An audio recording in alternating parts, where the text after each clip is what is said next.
Oke, balik lagi di PB Ina Pandit Bulu Tangkis Indonesia. Di saat grafik permainan timnas Indonesia terutama di tunggal putra menurun, ini tidak dipertontonkan oleh timnas badminton India yang grafiknya makin menaik. Yang pastinya ini ditunjukkan oleh timnas badminton beregu perempuan ya, Iya, putrinya juara. dari India yang berebut juara di BATC untuk pertama kali. Tepuk tangan dong buat BATC, tim dari Bergu Putri India. Oke, ini Bergu Putri mereka bisa keluar sebagai juara di BATC dengan menyingkirkan Thailand di final dengan skor yang cukup Fight 3-2. 3-2. Dari babak beregu mereka benar-benar kasih semuanya 3-2 sampai final. Tipis terus ya. Bahkan kalau dibilang ada yang ngatain wah vlog nih ngelawan China nih, ini keberuntungan doang nih.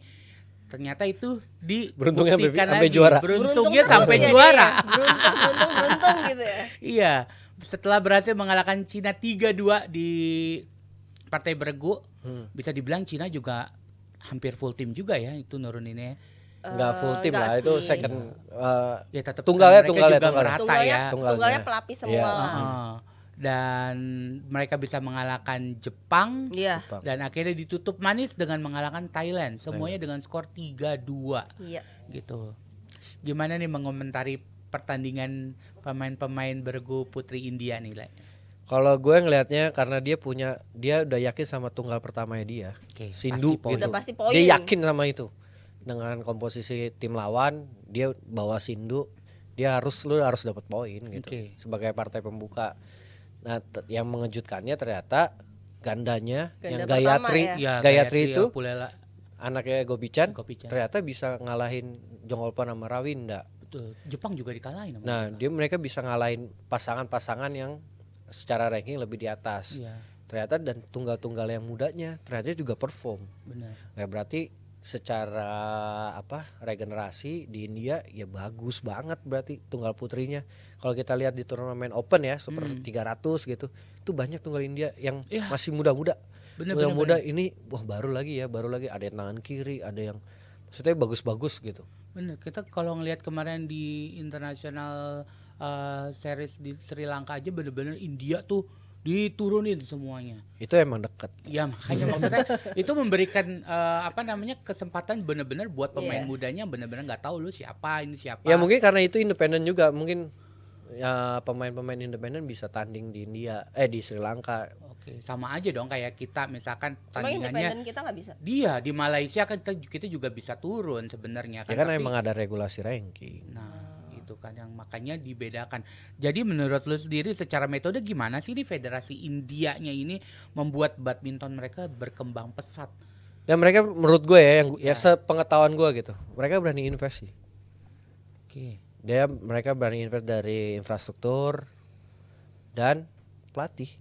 Pelatih bisa dari luar negeri. Dari Indonesia, Dari Indonesia. banyak. Dari Indonesia banyak. Banyak banget dari Indonesia. Oke.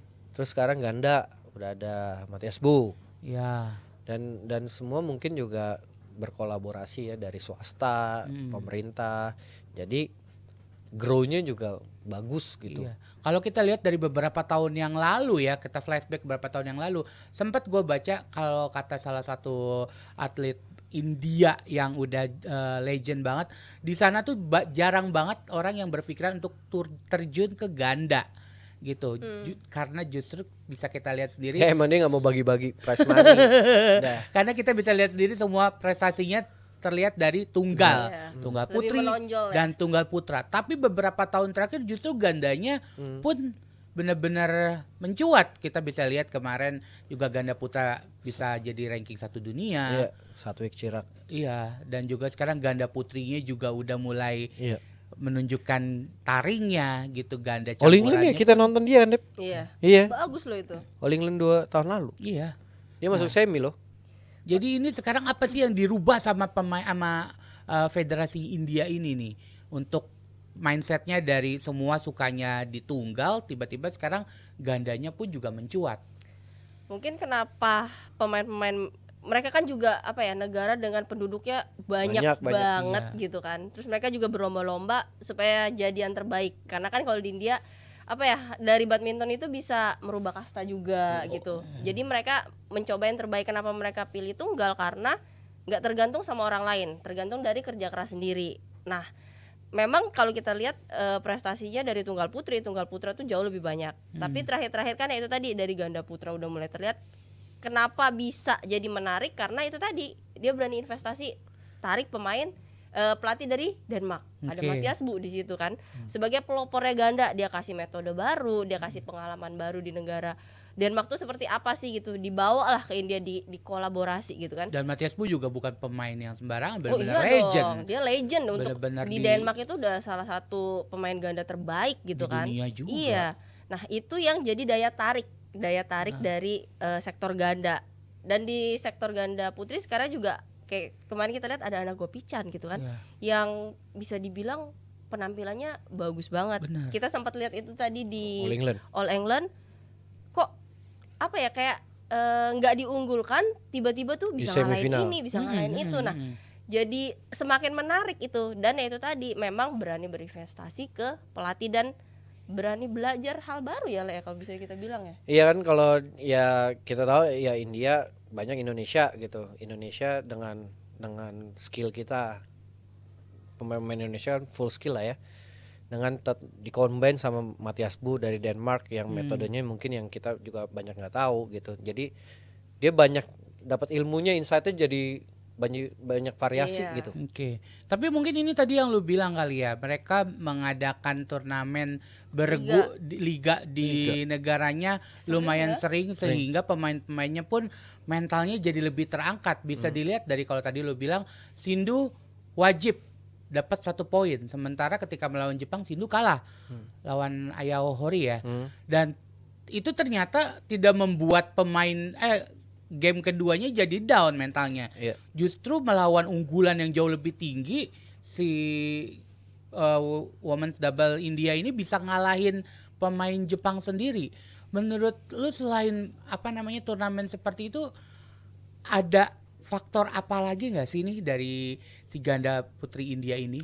Ya, dan dia juga emang udah mulai sering berangkat kan ke level-level yang tinggi juga gitu. Jadi secara main juga levelnya emang udah mulai meningkat gitu. Dan udah sering lah ketemu pemain-pemain Jepang atau Cina, ya mereka mungkin terus mempelajari. Kemarin kalah kenapa? Terus ketemu pasangan ini kenapa kalah? Terus ya balik ke India, dipelajarin lagi latihannya, metodenya kan, karena ya yang setahu gue Eropa style tuh beda sama kita Asia gitu ya. Asia lebih banyak quantity, kalau di Eropa kan lebih banyak quality dengan waktu yang sangat singkat-singkat. Oke, dengan di kita unfortunately mencetak sejarah-sejarah baru yang tidak menyenangkan, sementara India mulai mencetak sejarah-sejarah baru yang justru dalam prestasi dicetaknya ya. Seperti tahun lalu bisa menjuarai Thomas Cup, sementara 2022 ya. tahun ini menjuarai BATC yang Beregu Putri. Dua-duanya bisa juara. Ini sebuah prestasi yang benar-benar bisa dibilang hebat banget ya, seperti mengawinkan 2 gelar kayaknya nih, antara satu Thomas, yang satu ini pemanasan Thomas Uber And friend. Bukan Thomas yang itu dong, beda dong. Tapi nih kalau ngeliat nih, balik lagi kita ngomongin si India, tim India ini, mereka bisa unggul 3-2, 3-2, 3-2, 3-2. Ini mentalnya sekuat apa sih mereka ini?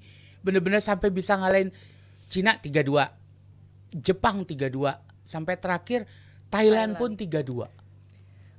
Mungkin dari support dari satu tim itu sangat penting gitu kan. Mungkin juga karena itu tadi kan, kalau dari Denmark lebih kualitas ya lah ya, sama sainsnya mereka kan bagus banget. Oh iya. Nah itu dikolaborasi. Oh lu kurang ini, lu harus gini, lu kelemahannya di sini. Lebih lu detail harus- lah, lebih jadi detail. dia detail banget. Sedangkan ada pelatih juga dari Indonesia yang lebih ke teknik banget nih. Iya. Dicampur lagi sama pelatih dari Indianya sendiri. Jadi mereka tuh banyak banget perpaduan yang bikin hal positif gitu di tim ini. Terlebih lagi kan ini pemain-pemain muda semua. Mereka dikasih, mungkin nggak dikasih beban yang kamu harus menang ya gini-gini, enggak. Jadi mereka ini pengalaman. Yuk kamu bisa nih. Jadi dikasih hal-hal positif terus supaya mereka bisa numbuhkan kepercayaan diri sendiri gitu kan. Jadi dikasih kamu bisa nih lawan ini, kamu bisa, dikasih kepercayaan diri terus supaya mereka bisa memberikan yang terbaik. Apalagi di tunggal ketiga kita lihat kan dia sebagai penentu terus itu. Betul. Nah ini kita ngebahas tentang si tunggal ketiga ini, sosok dongeng indah si wonderkid Anmol Crab dengan mengantongi ranking 470 dunia tapi bisa mengalahkan pemain-pemain yang di atasnya dan selalu menjadi penentu. Ini dia nih. Anmol, Oke. Ini setelah mencetak Saina Nehwal, Sindu dan sekarang ini nongol lagi salah satu wonderkid dari India. umur berapa ya ini? yaitu 17 ya? Anmol Ini masih Crab. muda banget. Ini masih muda banget, ini masih di junior banget ya. Ini kita lihat ini orangnya. Nah, kalau kita ngelihat dari BTC sebelumnya, bahkan di Uber sebelumnya kalau nggak salah ya, ini pemain kita pun ada yang sempat ngalahin Akane. Iya. Ya, Komang. tapi setelah itu udah gitu aja. Iya, karena konsistensi itu, dan misalnya mainnya di gimana ya, levelnya di situ di challenge. Misalnya kalah sekali, terus main lagi ke 300, kalah lagi. Padahal harusnya ya step by step aja gitu, nggak usah langsung buru-buru dinaikin.